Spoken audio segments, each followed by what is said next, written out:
you guys doing? All right, we got a lot of stuff to go over in a little bit of time. So, I started my journey about 18 years ago working with a spin-off from Vivint, and I got very fortunate to learn from some of the best in the game. And this community that we're a part of, it's kind of home to me, or it is home to me. Who here feels like after they've graduated high school and college, they were looking for a place to fit in, and they found a home here in this industry? Raise your hand. So good, that's good to see. And although all of us here might work for different companies, we're all part of the same community. We're all part of the same mission, which is to lead the front on integrating solar into the United States. And so it doesn't matter who you work for, what you're doing. This next 3 days, I really hope that you focus and learn on how to improve the techniques to improve your business, yourself, and eventually adoption of solar across the US. Because what we're doing is something very magical. There's never going to be another solar rush in the planet like there is now. And there's going to be a time where the industry, everybody has solar, and we're going to find something else to do or something else to sell. But while we're here, let's make the best of it. And when you're coming to our community, make sure to keep it a clean community, do business the right way, sell ethically, so that we can keep this house, this community, as clean as we can for as long as we can. I set a lot of records in my day. I was one of the first guys at Vivint to sell over 300 for 10 years in a row, 300 security systems. When I first started, there wasn't solar. It was all home security, and then my best year in security was, I think, 456 deals. So I crushed it. I did 400 a couple times. Thank you. Yeah. Who here sold security before? A lot of us. So a lot of the security guys came over into solar, and it was fun to watch. My regional started up Solar City Direct. My other regional started up Legacy Power. The owner of the company I work for started Sunrun Direct, Chance Allred. So I've gotten the chance to learn from the pioneers of the industry. And what's happened is as the industry grows, you lose a lot from the main gurus. You lose a lot of those techniques that they taught to help grow the space.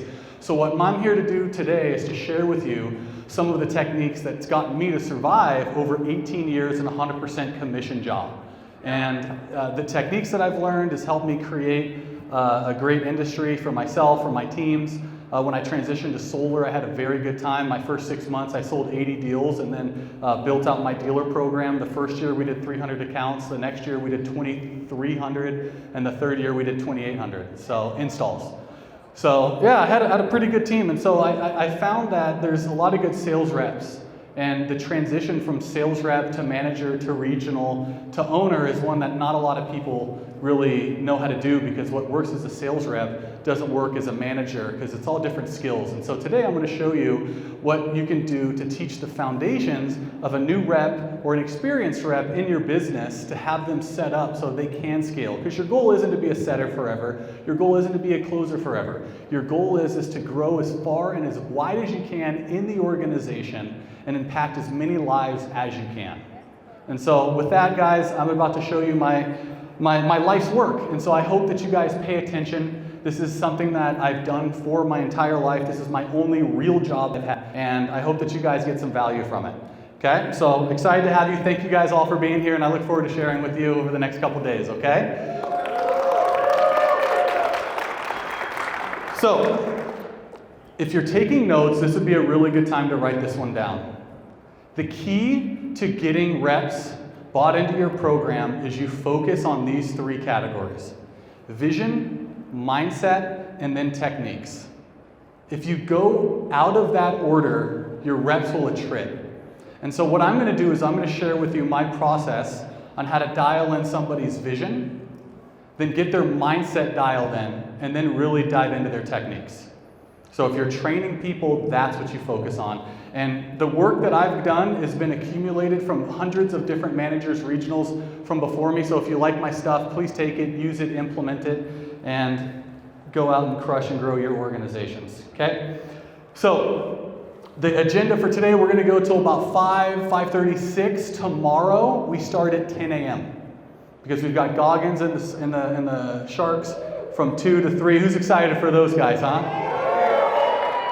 Yeah, I'm pumped, man. We got a call from Tony. He said he blew out his eye, so he couldn't make it. And we're like, dude, wow. I remember I was going out in 2008 listening to Tony Robbins, and I was so fired up. And then all of a sudden, shit just didn't go your way. Who's had some experiences this year where shit didn't go your way, huh? Yes. Is Sonova here by chance? Okay, because I got some nuts to kick with those guys. Oh, God.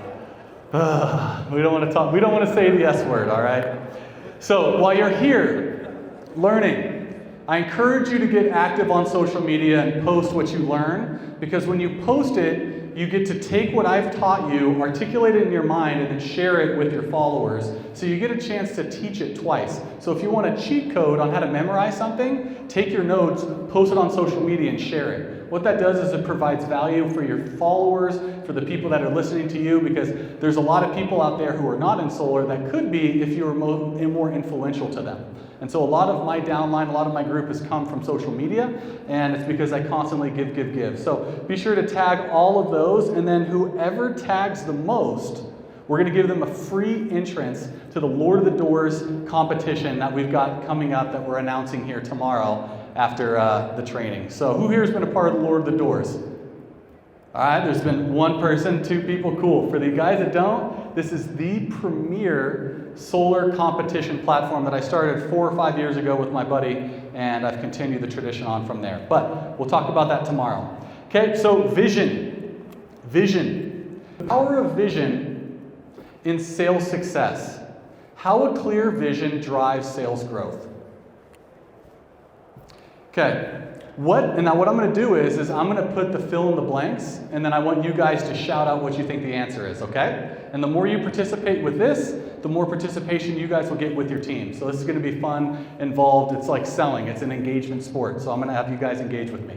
Yeah, you guys got it. Great. The clicker isn't working. Fantastic. All right. A vision provides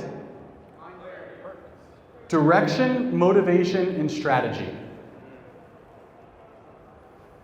Let's look at a few things before we start and see what your viewpoint changes after the end of this presentation. So, why are you guys here today?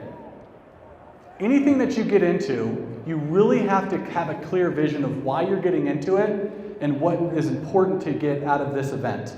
Okay? Number 2, why are you in this industry? Number 3 is, what are you trying to accomplish? Now, in this presentation, we'll explore how a strong vision enhances sales performance. Because if you're just talented with your words and you don't have the right vision, it's like carrying a big sword, but you don't know where the battlefield is. Yeah, you'll kill somebody, but if you don't know where anyone's at, you're only going to just cut your fingers.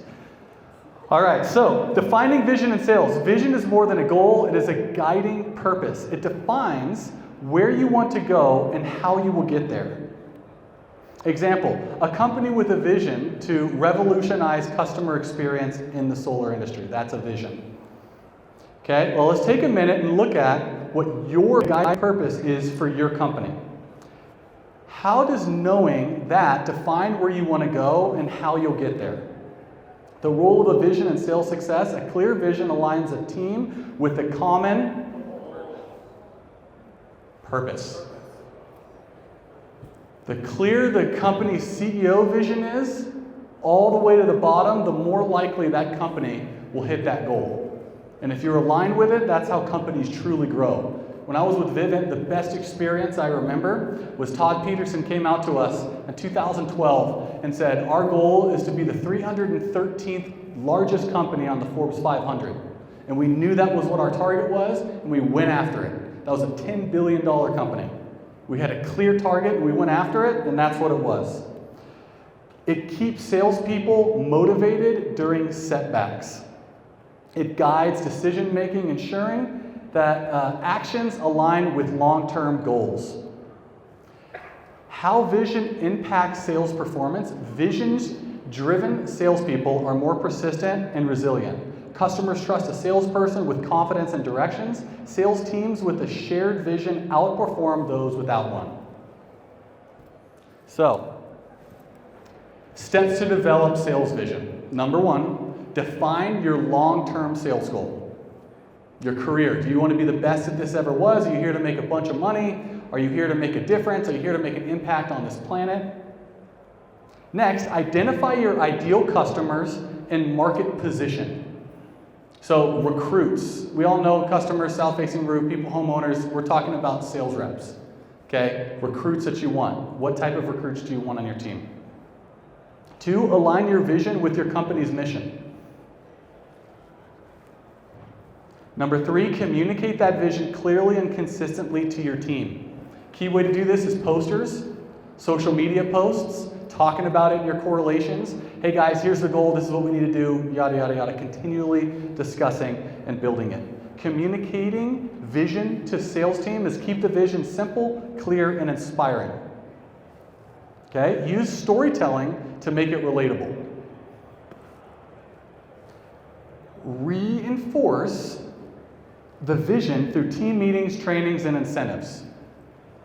Okay? Vision-driven strategies focus on relationship building, not just transactions. So one thing that I did really well when I was running teams is we'd have one day of the week where we'd all hang out and do something fun. It was a team building activity. Typically Monday nights, not something during the middle of the week where it would throw off momentum, but Monday nights is a great time for you and your group to go do something fun and not talk about work at all. Golden rule is team hangouts, no work is talked about. Okay, have fun, go watch a movie, do something as a culture, because you look up and then 5, 10, 15 years go by and all you do is work and you didn't make any friends, and you'd be like, shit, that sucked. So make sure you're having some fun times with your boys. Sell solutions, not just products. The solution is a lot of people are broke. They don't care about solar. You can change your life with the income that you make in sales. So it doesn't matter if you're talking about the product and service, they're not interested. You want to focus on what solution you can have. And then stay adaptable and always seek growth opportunities. Okay, a strong vision provides direction, motivation, and results. Define your vision and ensure your team understands it. So if you guys are here today, the thing I want you to write next in your notes is what is your vision for this next year? So take a second and write that down right now.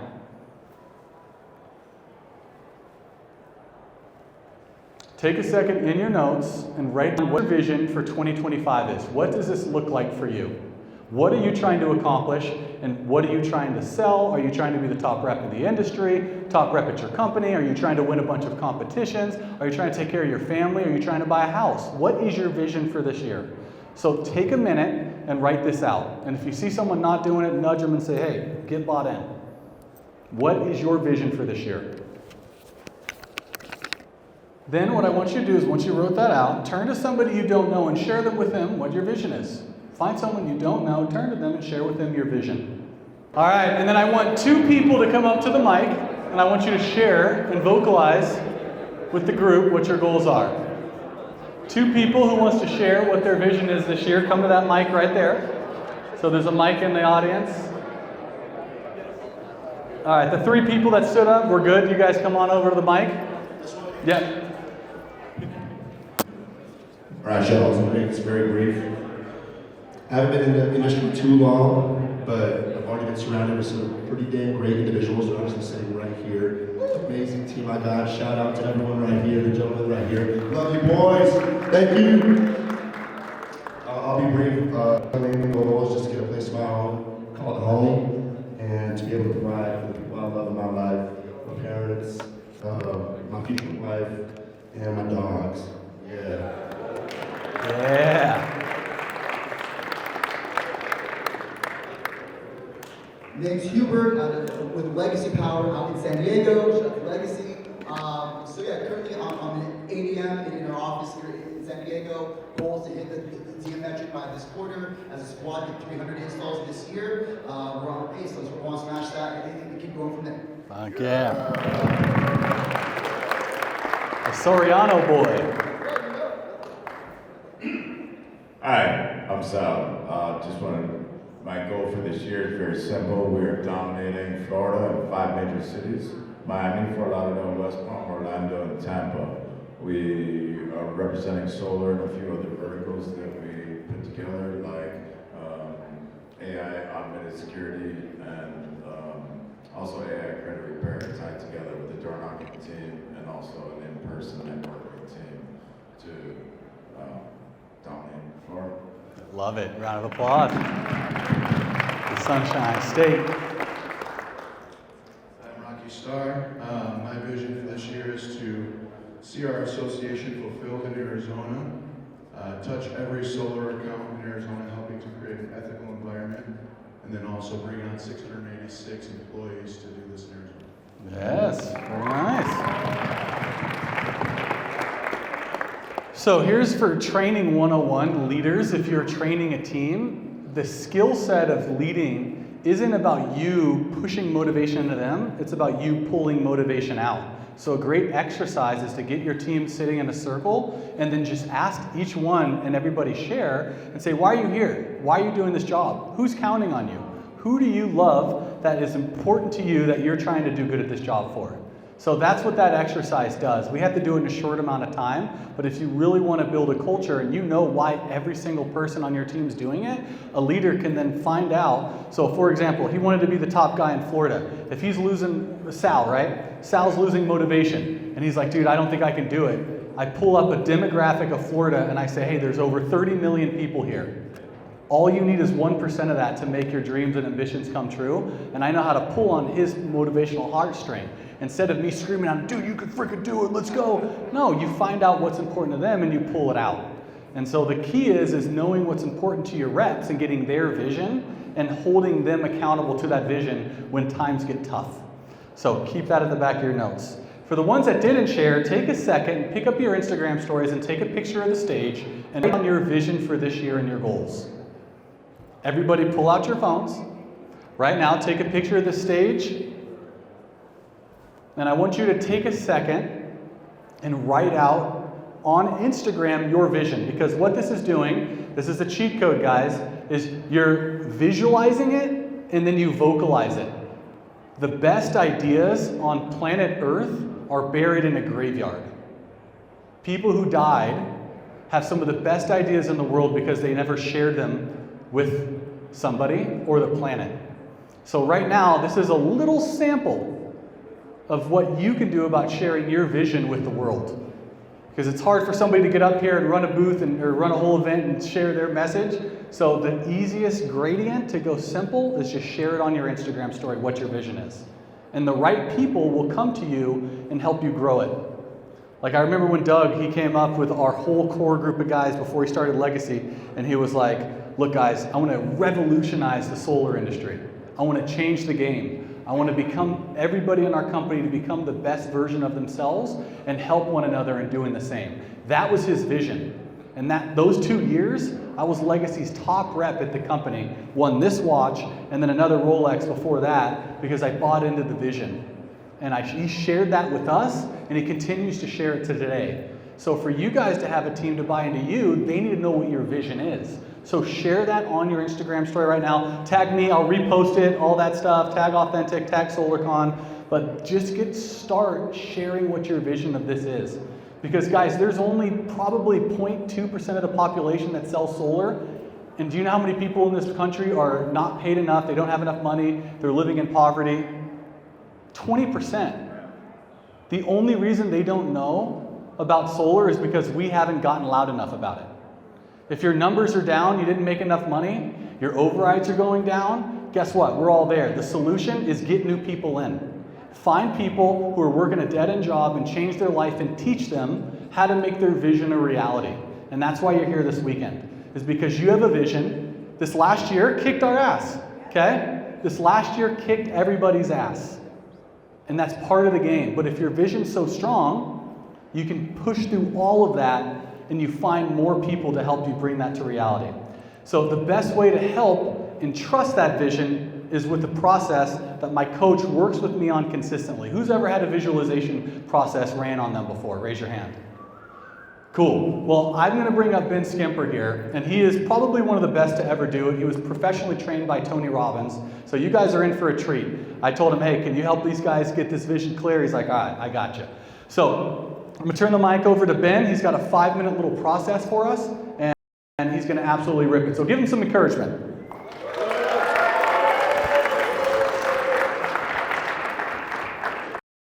I was in my green room back there. It's a lot of very spacious, so thank you to the nice people here at the Caesars Forum for the spacious backstage room. Okay, so we've got the vision dialed in, right? Next is we got to get ready for war. Vision is the direction of where the battle is at. The mindset is the armor. The techniques are your weapons. Without the three, you're not going to be able to accomplish anything. So what we're next going to discuss is getting our mindset in the right place and polishing our weapons for battle. Because the one with the sharpest sword wins. Because the good thing is, ladies and gentlemen, is we're here working on overcoming objections. You know who's not here? The customers preparing for them. So the winner always goes to offense. In sports, tie goes to the runner. So today, let's sharpen these swords and get ready for freaking battle. And I've had a lot of fun sharpening these swords over the years. This is all stuff that I've done in years and years in combinations from multiple different sources.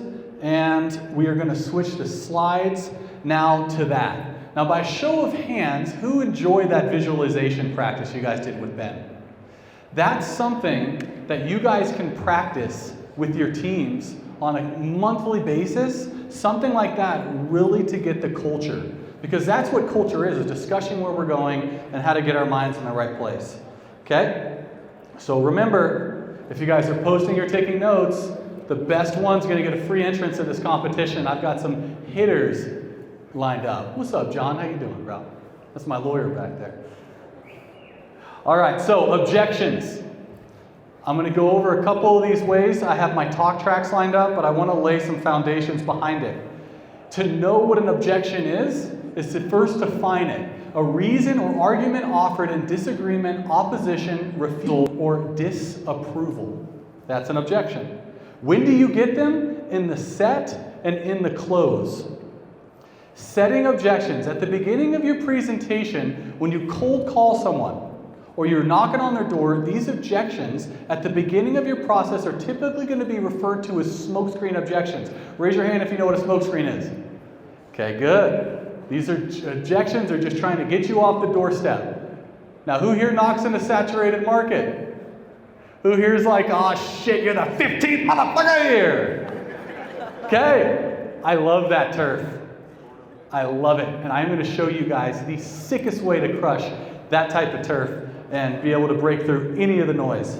Okay? A smokescreen is an objection, is a typical type of objection raised by the prospect during the sales interaction that serves as a distraction or a cover-up for the real issue or hesitation they have in making a purchase. Rather than addressing the true concerns, the prospect may present a less critical, surface-level objection, often to avoid confrontation or prolonging the decision-making process. This is something a customer is going to throw out and say, oh, I just need to think about it. Hey, Joel, you seem like a nice guy. I'm just not interested this time.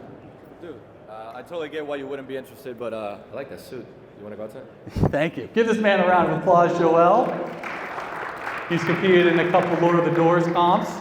You guys are getting here for the good stuff. What's up, guys? What's cracking? All right, so prospect says, I need to think about it, all right? When the real concern should be about the lack of trust they have in the product.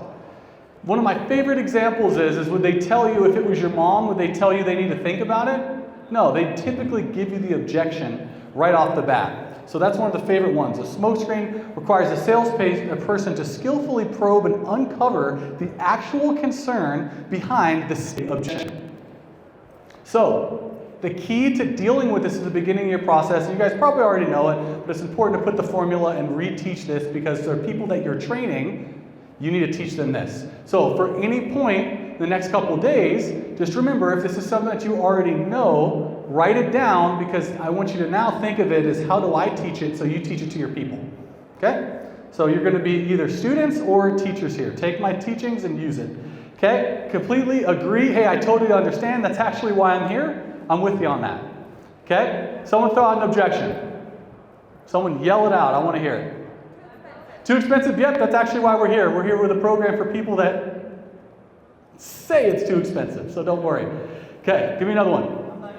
I'm not interested. Obviously, if you're interested, you probably already have them in the roof, right? My man, that's actually why we're here. So, this tonality, The key to handling them is when they go for the punch, you don't flinch.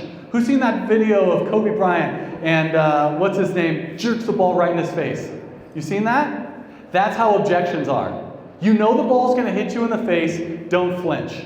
Smile, stay uptoned, and continue to work through it as they're throwing it at you. Tomorrow, we're going to see this live by the best in the solar industry. So the stage starts tomorrow at 10 a.m. They're going to go on, I think around 11 or 12, but the hot seat is a perfect example of seeing this in real time. Who's seen the Instagram, the hot seats where they compete for the best objection handling?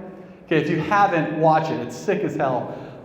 And basically, you get to see some of the top reps handling these objections, right? So this, smoke screens, they're coming at you, just brush them off, uptone. The secret sauce is the tonality and the non-flinching when they start throwing them at you, okay? Because you know they're coming. I was shadowing reps multiple times in my career, get into an objection, and they start talking shit. Well, of course you're not interested. You don't know what we got. Like, bro, what are you doing, dog? Like, chill. Be like, dude, of course, man. It's all about the delivery. So one thing I love to do is sit across from a rep and just drill them over and over on the objections. You want to have no flinch. Get the flinch out of your game and keep the tonality positive. Just because they tell you no at this part of your sales process doesn't mean they're going to tell you no when you get here. The beginning, they're checking to see if you're the Kirby vacuum guy. They're checking to see if you're the pest control rep. But if you're solid and you're trained, that doesn't shake, and you can continue to handle with the punches and smile. And eventually, what happens is, the more that you handle these objections without flinching, what does that do to your trust and credibility with your client? It goes up. And that is the secret handling objections. Do not bite on the smoke screens. Let it go right over your shoulder. Hey, that's actually why I'm here. Cool, we have a special for blank, blank, blank, blank, blank. Okay, easy. Right? Next, pleasantly persist. Pleasant persistence. Notice the word pleasant. Do not get into a fight with them. Mr. Will Elements, good to see you, bud. Do not get into a fight with the customer. Stay positive. Because the only thing you do is if you fight with a customer, they're going to go on their next door app, talk a bunch of shit, call the cops, ruin the area, the police see you in that area, the news gets a report about it, then you're featured all over the news, and guess what you did in that neighborhood? You shit on every single solar guy that comes after you. So guys, remember, we talked about this at the beginning of the event. This is a neighborhood we all live in. Let's leave it better than we found it. Okay? Don't let your egos get hit when someone tells you they're not interested. Right? They're not interested in what the last guy was selling them, but you're not the last guy. You're more talented, you're better trained, and you can persuade them better. So when they're telling you no, they're thinking you're going to bring up the same points as the last guy. The last guy sucked. We are way better, and we're more persuasive, and we know how to get people over the hump. So that's why you can't get upset about that. And that's what's happening is if you get beat up, and your reps get beat up, the untrained rep will start shit, and then it's going to ruin it for everybody. So just be able to take that. Don't flinch. You know it's coming. That's the armor. Someone whacks you with a hammer, but you have an armor on, it doesn't bug you. Same thing. That's why you got to be prepared. In a second, I'm going to prepare you for these. Okay? You want to remain stable in your energy and your tone in this process. Where the pros separate themselves is you're at a 10 to 20% higher energetic state than the customer. So all of us, if you've done this long enough, you can feel the energy of the customer. If here, you don't want to match. You want to bring up, because if you can influence them to go a little bit higher in their energetic state, you're leading them from 60% energy to 70. Okay, if this is going over your head, rewatch the videos, but I'm telling you, this is like the ninja stuff.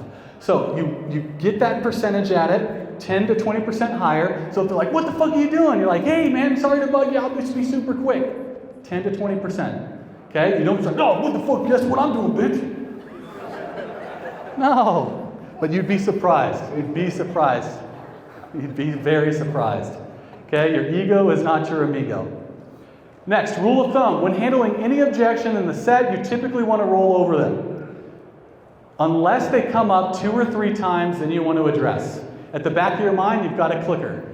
I heard it once, cool, passed on. All right, well, I heard it twice. Okay, I'm going to pass over it. 3rd time, then you handle it. That's the rule of thumb. Keep it at the back of your mind. Has any of you guys gotten to the point yet where you can talk and think about something else? Well, I'm going to show you some stuff that you can do to get there, but that's the key to listening and speaking at the same time. I got very fortunate. If you need practice doing that skill set, join an improv comedy team, and they teach you how to do it. Because you could literally be having a conversation and listening to what the customer is behind them. You're seeing their facial recognition. You're hearing the husband at the kitchen table, oh, not these fuckers again, right? I'm hearing that. I know how to handle it. And so that's the key to being proactive on the rule of thumbs, okay? Now, next, don't solve the problems. Reps are quick to jump in and solve the problem rather than marinating and building the pain. To build pain, you have to let it cook, and then you do this with the questions to get clarity, okay? Now, this is what, I have reps shadow me and they're like, okay, this is what you do really well. And this is just take notes on it, is you want to do a couple clarifying questions. How you can tell a seasoned pro from a vet is they don't just go and jump in and solve the problem right off the bat. They ask a couple questions to get clear on the objection so that they know they're solving the right objection.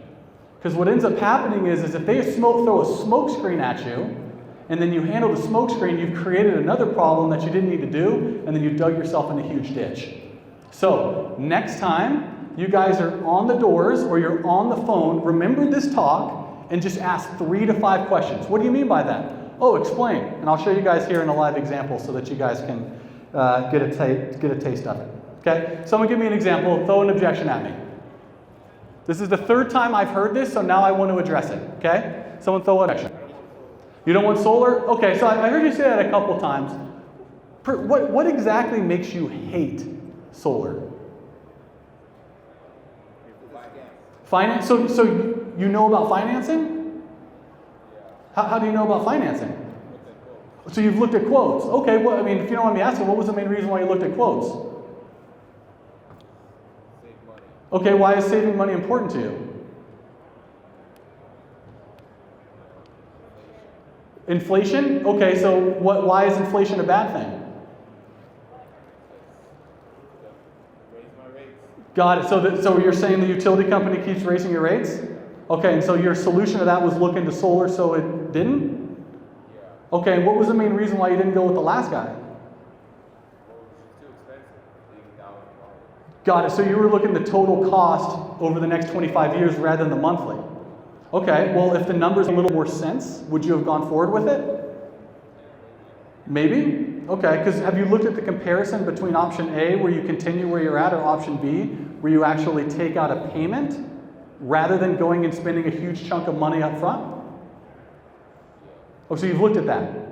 Okay, perfect. If there was a better solution, would you give it another stab? Because if you're like, hey, I hate this, screw the sun, like, I'm not going to waste your time, but I promise you, most people will give me a second stab because I'm not the Kirby vacuum guy. I know what's up, and I'm not going to bug you. I've been doing this a long time, and I promise you by the end of this, they're going to love me or we're going to be friends because I'm not that persistent guy that's going to get at the kitchen table and you're just going to be like, how do I get this guy out of here? Because there's 2 reasons why people don't get solar. Write this down. Number 1, they don't understand it, or number 2, they don't qualify for it. And so for you, it sounds like it's more of the first, because it looks like by your house and everything, you totally qualify. When you applied last time, did you get a thumbs up or thumbs down? Oh, you didn't apply. Oh, so you might not even know. Oh boy, you're gonna love that I came here. All right, man, just go grab your bill really quick and I'll just cut straight to the mustard. Boom, like that. So, thank you. So, notice my energy on that. It was never like, it was very positive, uplifting. I got very clear on what it was, and I posed him probably 10, 15 questions. The reason why reps are afraid to ask questions is because they can't predict what's going to come out of the customer's mouth. So now, what we do to help overcome that is we develop what's called talk tracks. Who knows what talk tracks are? Raise your hand. Okay, cool. For the ones that don't, check this out, developing talk tracks. Talk tracks are memorized and drilled sentences that you can say without thinking it. Remember I talked to you guys earlier about talking and thinking about something else? This is where good goes to great. Because right now, guys, if you really want to know what I'm thinking about, I'm thinking about, hey, how do we get these people over in the middle and get these guys more involved? I'm talking because I've said this so many times, but I'm thinking about how I can get the energy pushed up into the room and get more people to fill in that side of the stage. Then I'm watching people who are on their phones, if they're paying attention. I ask a question to bring them back in, or I point to them. I notice these guys, I don't have the energy of it. Hey, Spartan boys, pay attention. Let's go, boys. Hoorah! Is that what the Spartans say? Hoorah! I don't know, something like that. So that's the thing, is you guys can all get to that point, but the key is to memorize the talk tracks. What's up, Khalid? How you doing, bro? It's my buddy. He's from Afghanistan. He just showed up. My dog. Good to see you, bro. So, you see that? I'm paying attention, right? Same thing for you guys. So let's develop some talk tracks today. You guys with me? Raise those thumbs up. All right. Yeah? All right, cool. So, know your talk tracks so well that you can talk and see the facial patterns. When you're talking, what you should be looking at is the facial expressions. The facial expressions will tell you where they're at on the buyer scale. 1 through 10. 10 means they're ready to buy. 1 means they're not interested and you don't even want to waste your time. So if they're looking at you, they're engaged in your process, that's how you know where to gauge it and continue with it. The best reps don't try to turn every single person into a yes. They can gauge based on how much effort a customer is going to be, or they're like, hey, screw it, I'm done. And they go find somebody that they can sell. Right? You're not going to sell every single person. You want to find somebody where you catch them at the right time that's at a 5 or 6 and you push them to an 8, 9, or 10. That's the key to selling volume. Because if you're trying to get someone at a 1 all the way to a 10, you might win the deal, but what ends up happening after they sign docs and then you get a text message the next morning? What happens? Cancel. Okay, who likes cancels? Okay, the sad part is, guys, you get a cancel, you spend so much time on the wrong customer, there was 2 or 3 people just waiting for you to find them. So you've got to know which person to spend your time with, and that's how you develop the talk tracks, so then you can read the energy, you can read the facial expressions, and decide then and there whether or not to sell that customer. And then if you get to the next point, you can tell by how a customer decorates their house if you can sell them or not. Who's been there before? You drove by a house, you're like, oh, fuck yeah, dude, lay down. They got a garden gnome? Oh, shit, Grandma, here we go, baby. So, garden gnomes, dude. All right, so what I'm going to do is I'm going to give you my talk tracks on how to handle this. Remember, you handle this objection after you've heard it 2 or 3 times. Okay? You blow over it until it shows up again and again, and this is how you handle it. All right, bottom line, what's the cost? Take a picture of these, and I have to do, for the sake of time, I'm going to have to go through these a little quick because I want to show you guys my process, literally my saturated door knocking approach. Okay, I want to show you guys that because non-saturated, anybody can do that, and so I want to show you guys how to handle that. Okay, I can't afford it. Okay, I'm just going to go through this real quick, just for the sake of time. Take pictures, save them into your notes. And then these are the things that you put into your company's scripts, all that stuff, so that everything's written out and you know what to say.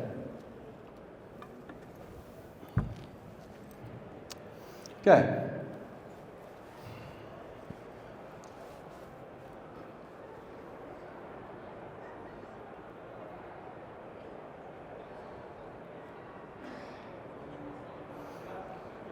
Now remember, guys, this is questions, questions, questions. So they know you've gotten it clear, and then after you've gotten clear that this is the real objection, you hit them with this. If someone says, I need to run some numbers, and you throw that huge thing at them, you're going to lose track. They're going to get off the sales process, and you've lost them. Speak to my CPA. Need to think about it.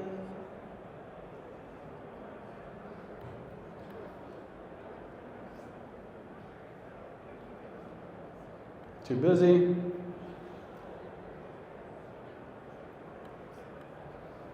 I'm going to wait for newer technology.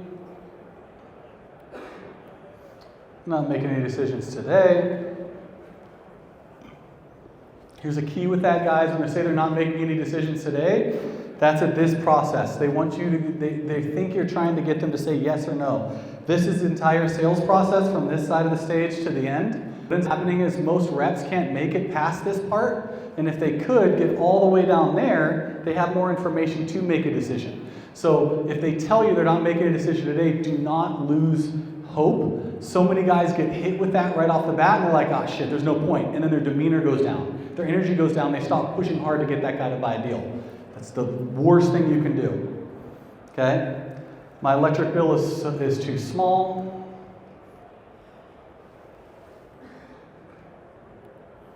Not enough savings.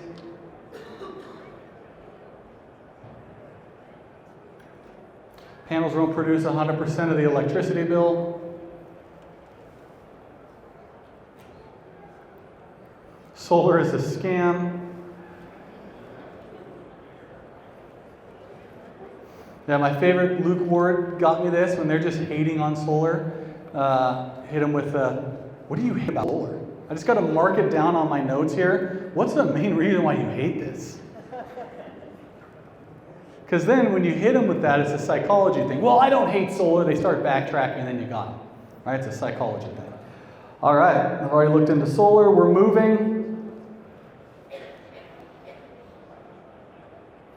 Okay, another favorite one I have is perfect. We have a program that's designed for people that are moving in the next 3 to 5 years. Does that sound like you? Okay, perfect. We're not going to set you up with the program you heard about before. There's a new one that just came out. That sounds like, if it makes sense, we'll set you up with that one. Okay, what happens to my roof?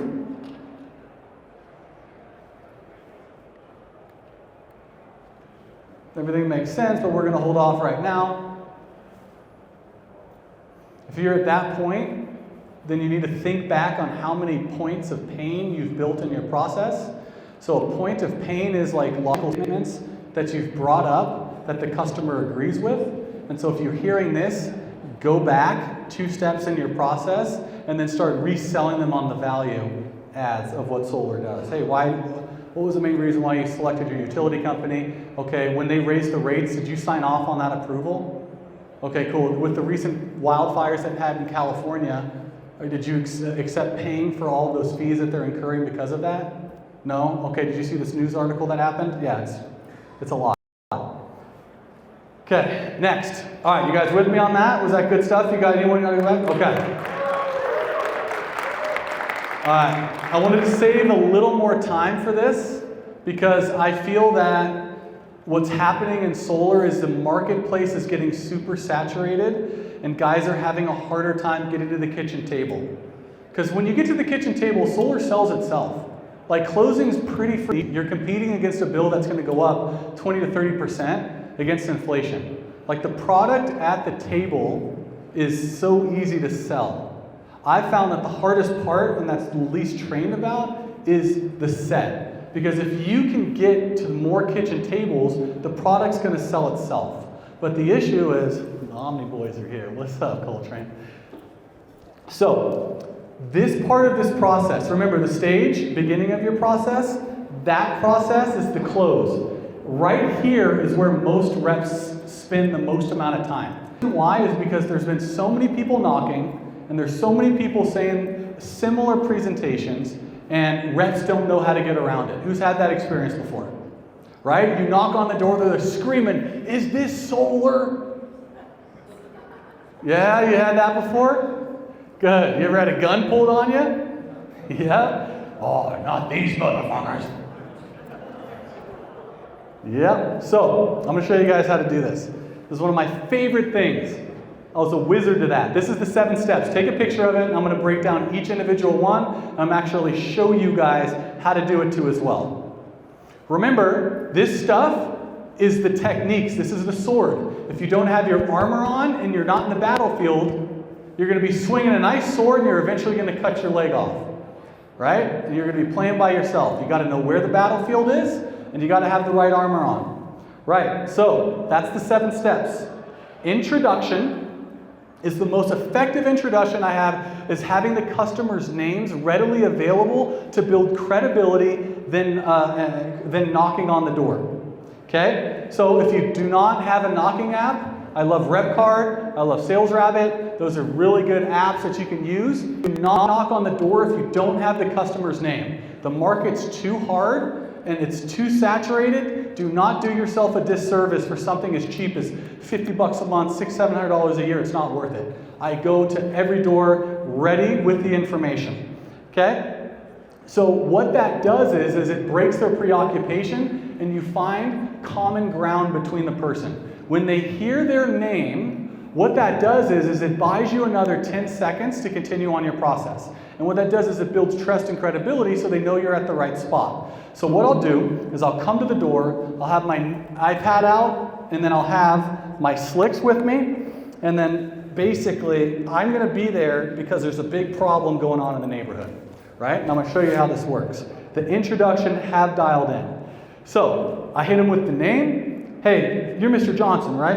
Yeah. Okay, perfect. This is 702 Stephen Street? Yeah. Perfect, I'm at the right spot. So the key to that is you want to have a question look on your face. You want to make sure you're at the right spot. Think Amazon delivery guy, right? You're the Amazon delivery guy. Hey, I'm at the right spot. Hey, you're Mr. Johnson. Okay, I want to make sure I'm at the right place.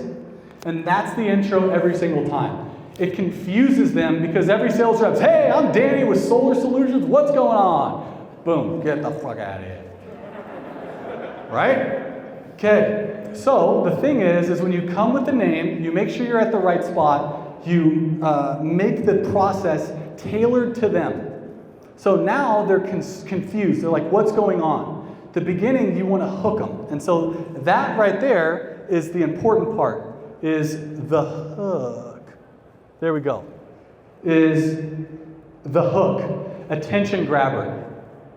Okay, you hit them with the name, you hit them with the address, and then you got the attention grabber.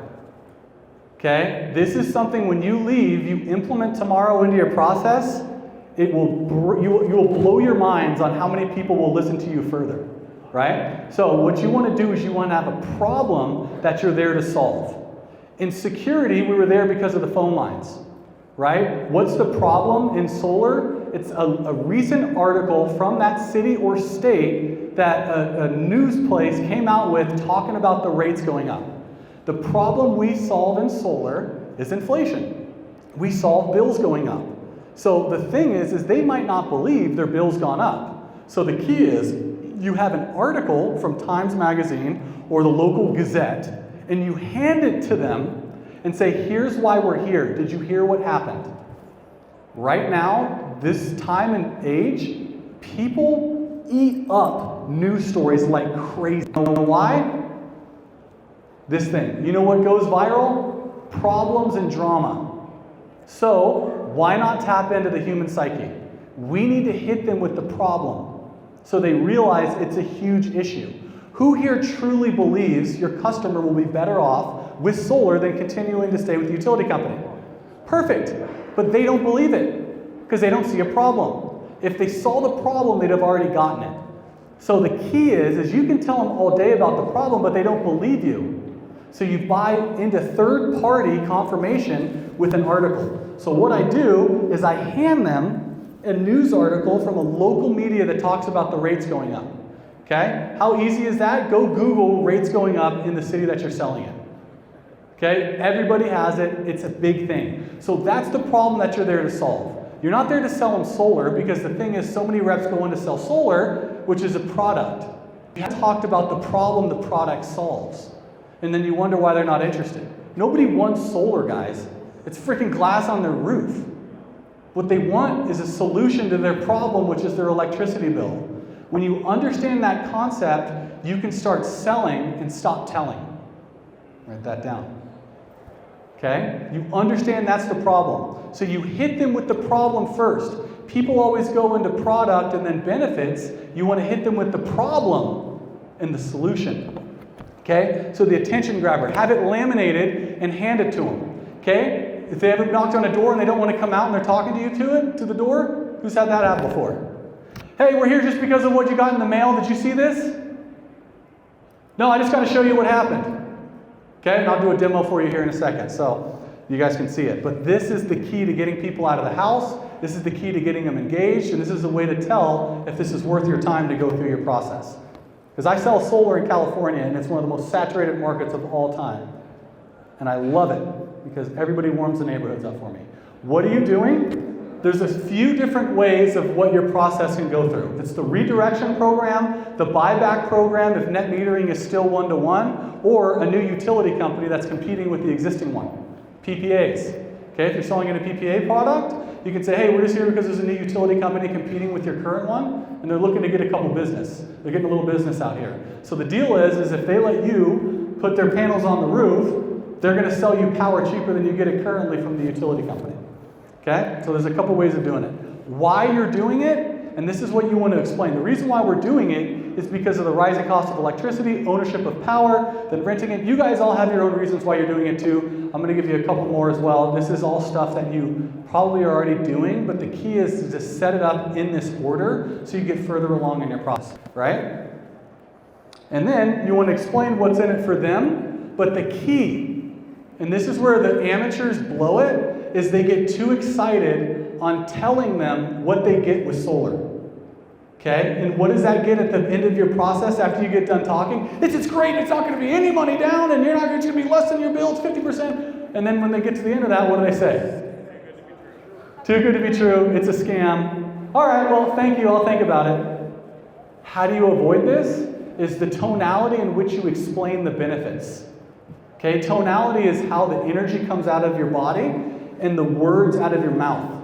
So what I like to do is I underplay the value they get out of it. And it's subconsciously to them, it looks like it's not that exciting, but in their mind they're like, wait, that's great, that's exactly what I need. I just got a bill for $400. Why is he not hyping and jumping for joy? So what that does is it's a little bit of a takeaway to allow them to see the benefits of it without you becoming a salesman. So the tonality, yeah, you just basically get one of these things.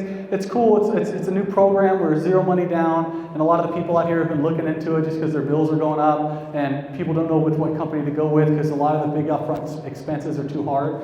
That's why with us, we've got a zero money down for people that have been in the home for 3 to 5 years. So if you qualify for it, cool, that's great, that's just what we're out here doing. So that tonality builds so much trust with customers, because what's happening is reps are so eager to get a sale and they're so excited about the product, your excitement is turning off your customer. What's up, Josie? So your excitement is turning off your customer, which brings up red flags. So practice that. A great way to do it is have your buddy film your presentation and watch as you're going through your process to see if you're doing it, right? Because when it's a super saturated market, this stuff will kill you before it even happens. So take a picture of that. We all know what the benefits are.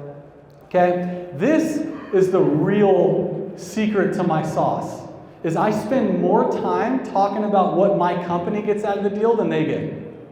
And this builds trust. Why? Because solar is a no-brainer. But they got to believe it's a no-brainer. So how do I get more out of my customer?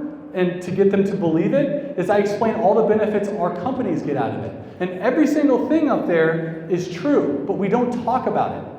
Who here has a customer that posted about how amazing their experience was and they got referrals out of it? Yeah. So the thing is, why don't we talk about that? Why is that not a part of the requirement to go with us? So I bring it up every single process, and I make sure that they know they need to do that in order to get the deal.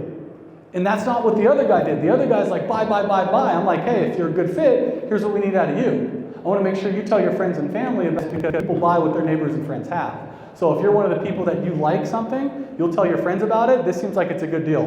But if you're probably not going to post or tell anybody, then it doesn't make sense for me to lower my PPW and give you a good deal compared to your neighbor who's going to go off Facebook and blow it up for everybody. So I'll scratch your back. I'll give you a hell of a deal. But the thing is, you have to do some stuff for us. So I make them earn that. And if you're wondering why you have to go out and sell every time, it's because you haven't built a pipeline.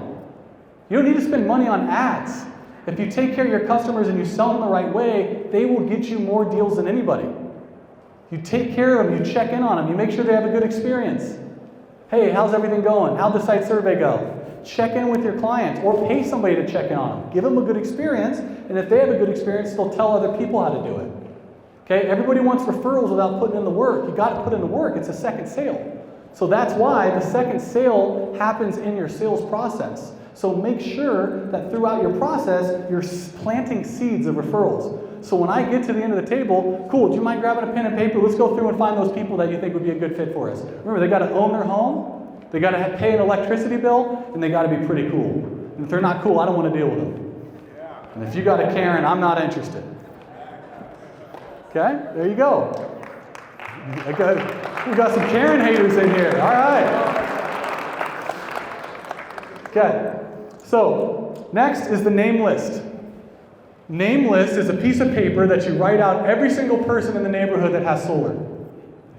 You want to make sure that you ask them if they're not your customer. If you're cool with your installer or you've sold them, get a list of every single person. Multiple sheets of paper of all the customers that you've sold. And as you're going through your process, you can hand that to them and show them. One of the best examples of this is in 2010, I was selling in South Ogden, Utah, which is a huge LDS Mormon community. And I went into one neighborhood and I stayed there for 3 months because they were all part of the same church, and I used this name list every single day, and I was pushing it in their face. Who do you know on this list? Because if you can find 1 or 2 people on a list that they know, that customer will go to the finish. Whether you close them or not is a whole other story, but they will listen to you if they know a few people on your name list. Who's ever told a neighbor, hey, do you know Mike? He got solar? How much more receptive they are because of that? Raise your hand if you've had that. Exactly. So why are we not handling a list of all the customers in the neighborhood? Another great thing to do is if you're working a neighborhood, a brand new turf that you've never been to, go talk to all the people that have solar, carry $100 in 20s. Okay? And you go up to the customers that have solar. If they have a good experience, say, hey, can I give you $20 for a quick testimony? Half the time they won't even take the money. Right? Pull the 20 out. Hey, can I give you a quick $20 if you do a quick selfie testimony for my video? Okay? And then see what happens. Now then, you take those videos, you save them on your phone under favorites. Let's see how fast I can pull this out. You save them on your phone under favorites so that when you're in a presentation and you know a customer doesn't trust you, and you know the customer is like, who the hell is this? I don't believe you. You can pull out this video at any time and build credibility. So let me see. Yep, I got it. Okay. All right, watch this. It's one of my favorite videos. Right? Think about it. All right, so I'm here right now. Why don't you introduce yourself, sir? Marcel Hale. Mr. Hale, what do you got back at your house right now? I've got 30 solar panels. Man, so what was the main reason why you got those panels? Because of the expense. Because I couldn't have an AC unit in Toronto because my bill would have been probably $700 a month. Now I don't pay the electric bill, plus I've already got $350 credit built up in the grid, and I'll probably have $700 by the end of the year. Wow, so you're going to have a credit of $700 at the end of no bill. That is nothing. So would you say on a scale of 1 to 10, how happy were you getting the panels put on the roof? 20.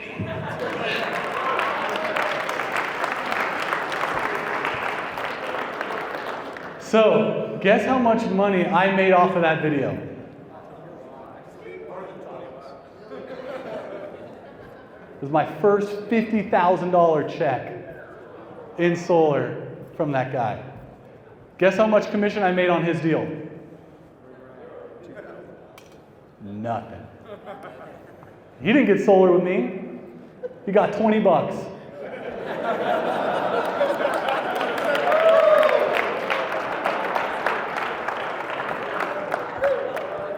This guy turned out to be the factory foreman where every single person in that city worked. And I showed up to every single house. Oh, man. There's a fire alarm. Oh. Too soon. All right, well, I guess there's a fire alarm going on, but I wouldn't leave because I got a couple more secret sauces to tell you guys. All right, so give me some water. Hold on, guys.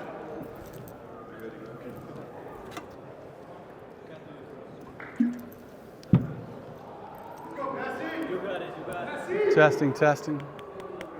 Bruh, what are the odds of that shit? You're at the kitchen table, and then all of a sudden you hear a knock at the door of the fucking cops. You're like, shit! You're blowing my deal! God dang, they're like, yeah, actually, we've been thinking about getting solar. And then all of a sudden, God damn, man. I'm dropping the bombs. You guys getting some nuggets at least? Okay, all right, fuck yeah. Yeah. Okay, so, all right, we're just gonna yell it. Let's roll, baby. All right, next, the pullback. Now this is the other secret sauce that you wanna use in your entire process. This can be placed in between any step that you guys are currently using. So introduction, step number 2, the pullback. Utilizing this is a great way to keep the ball in your court.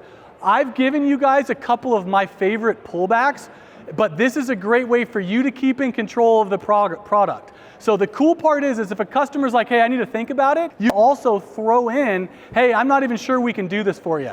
Hey, have you submitted an application to see if you qualify yet? Hey, when the guys came and looked at your roof, did they give you a thumbs up or thumbs down?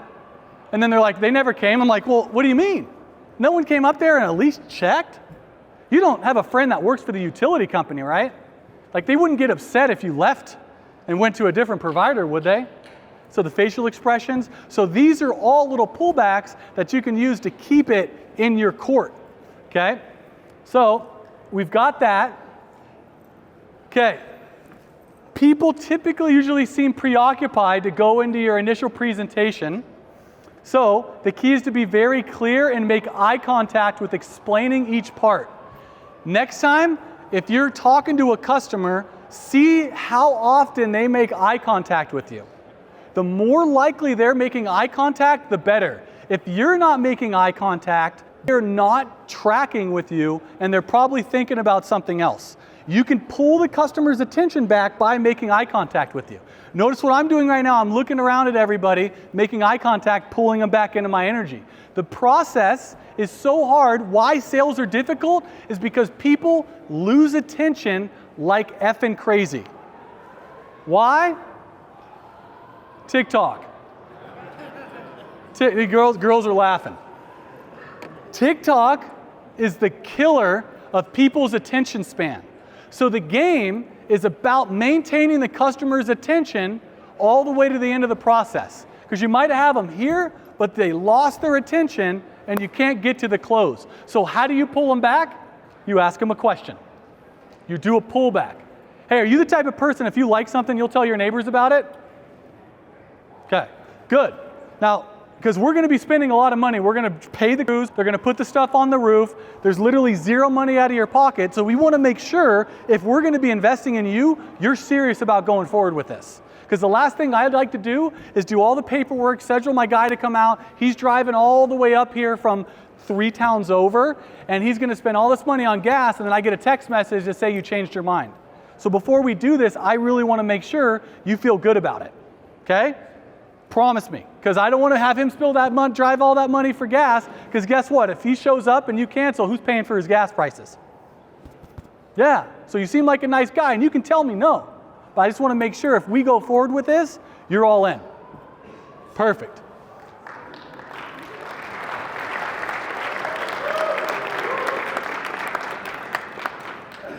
So that's one of the favorite lines that you can use. Use that. If you're getting high cancels, at the end of your process, level with them. Mike, you're probably a consumer just like me. Who's had a lot of cancels in here?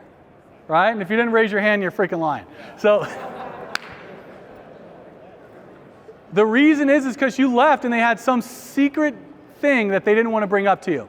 Because you were so good, you bulldozed them, and they didn't feel comfortable sharing with you.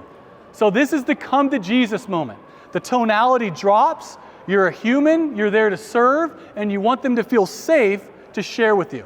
So Mike, I know I've done a lot of talking, and you might have liked what I said or didn't, but realistically, if we're gonna go spend all this money on your property, how are you feeling about this? Shoot me straight. Because if you don't wanna do it, I'm not gonna pay our guys to come out here and waste your time and our time. But if you do like it, let's get the ball rolling. If you don't, no harm, no foul. Sound good? So that moment is the come to Jesus moment in your process. If you're getting cancels, throw that in there after you've already got docs signed, okay? Because people will sign docs because they know they're gonna cancel, but if you hit them with that, feel how different that is. And then send them a text message 2 or 3 days later about something cool that you remember talking to them about, and they'll love it. One of my favorite examples, I was in California City. I sold this guy who was a knife wheel, he made knives. And so I had that come to Jesus moment with him because he had been pitched 9 times by solar guys, and he finally went forward with me because I was just a real ass dude. He's like, yeah, all these guys were super canned. I could tell you're a solid ass guy, and you seem like a real human. Because at the end, I did that. I'm like, look, dude, if you don't want to do it, cool, no problem. And then he showed me his knife collection, and I checked in on him, and I found a cool Cutco knife because my buddies sell Cutco. Who sold Cutco in here?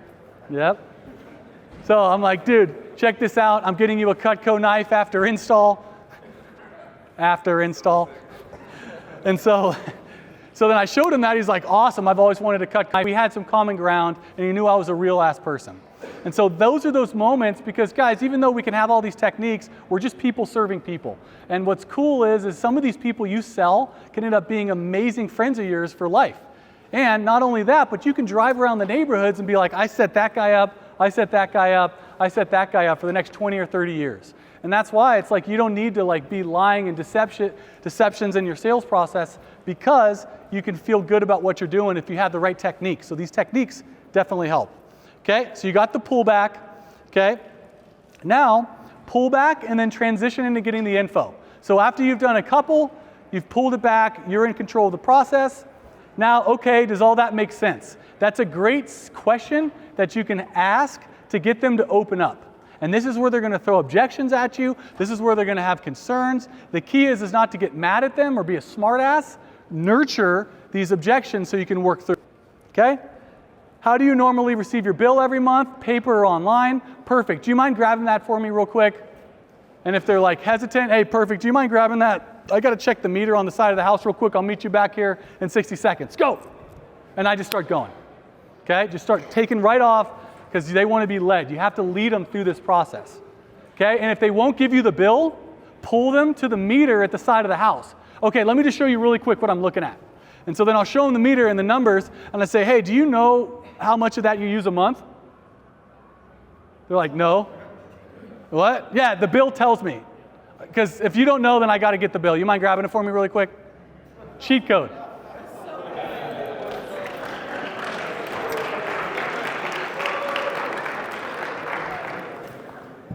Yeah, gangster shit, guys, gangster shit. Okay, all right, so before we do that, I want to show you guys a quick live 5-minute presentation. You guys want to see it? Okay, all right, here we go. Who wants to be my customer? All right, right here. Oh, and she looks pissed. Come on up here. Oh, shit. Oh, no.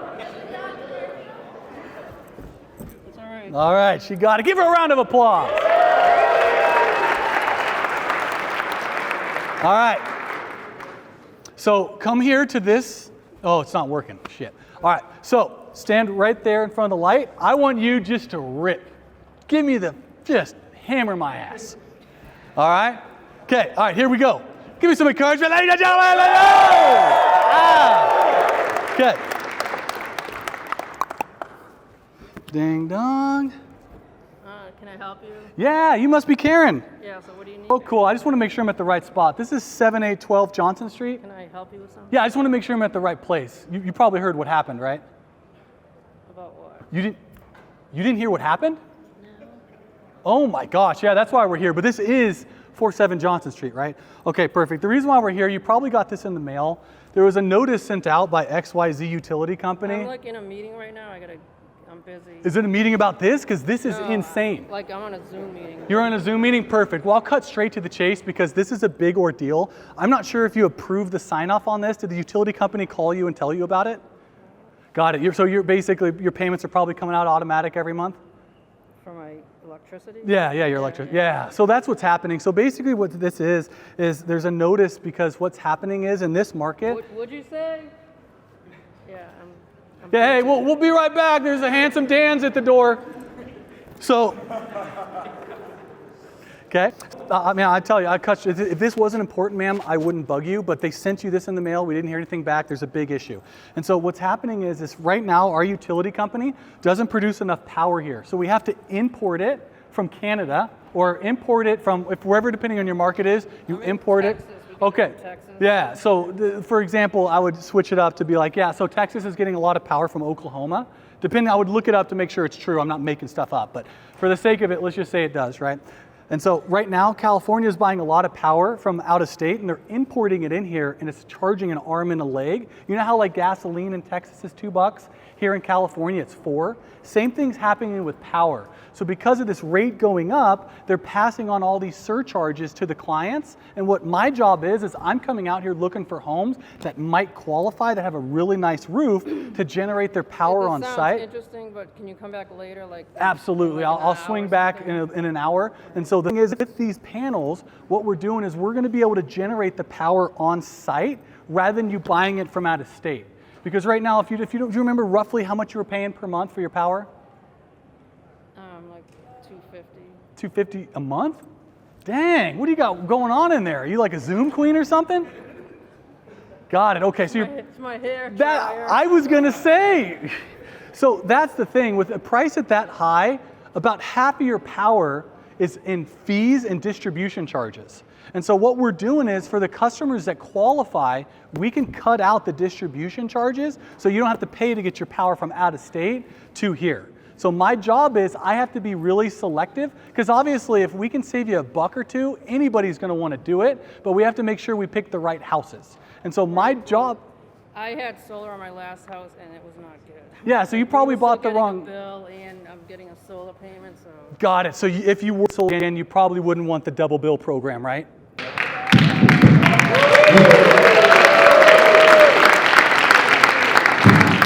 He doesn't understand. That's all it is. Thank God this thing's working. Whew. All right, so he just doesn't understand. So all you have to do is just make it make sense to the customer. I'm not frazzled. I'm not bedazzled. Super simple, clean, and easy. Okay, got time for 2 more questions. Right here. I don't want holes in my roof, but Frank said after 3 years of there, holes appeared. Someone else told me it's because of the way just too much pressure. I don't want any problems. Got it. So if the things cause pressure, you wouldn't want problems, you wouldn't want it, right? Got it. So you want the problem-free panels? Dude, we're the only ones that sell them, baby. You're gonna love that I came by today. Roll on. Smoke screen. Stupid question, stupid response. Okay? They already have holes in the roof. They have nails. Okay? As you're working with a good installer, they fix it. And if they have problems in their roof, things happen, it's construction, answer their calls, take care of them, and they'll be fine. It happens just like anything. Got it. Okay, so does she have their accountant look at everything? Got it. So you want to make sure before you pull the string, you get the tax credit? Well, the cool part is regardless if you get the tax credit or not, most people are more interested in the fixed payment, because realistically, the tax credit saves you 30%, but your electricity bill over the next 10 to 20 years is going to go up 70, 80, 100%. So whether you get it or not is not the main selling factor or decision factor on whether or not you should do this. The main thing is do you fixed rate or a variable rate? And so that's why most people with me, I'll tell them straight up, if you get it, cool. Think of it as a bonus. If you don't, remember, you're not buying this because you're getting the tax credit. You're buying it because you want the peace of mind that knowing every single month your bill stays the same while everything else in the world goes up. That is how you handle that objection, guys. Last one.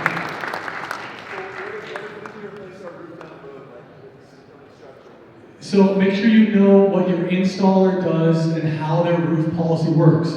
Just tell them straight up, hey, first 10 years, if there are any problems, we come out and fix it for you, just let us know. And then if it's determined that was something we did, we'll replace the roof for you. It just depends on your, some people do that, that's a tough one. You gotta know, do not make this part up. Guys, to build trust with customers, if you don't know something, just say, hey, I don't know, I'll ask my boss and see what he says. Okay, don't make stuff up with the roofing, because that's where it runs into problems. So, great question. Guys, give it a round of applause for the questions out here. I hope you guys got some value from that. Okay, next up, we're going to hear from my boy Aaron, but I'm going to turn the mic back over to my boy Ben. And we have one of the top guys that are going to come training for you and talk about their set. I'm going to turn the time on over to Ben. Thank you, Danny. Let's all give it up for Danny.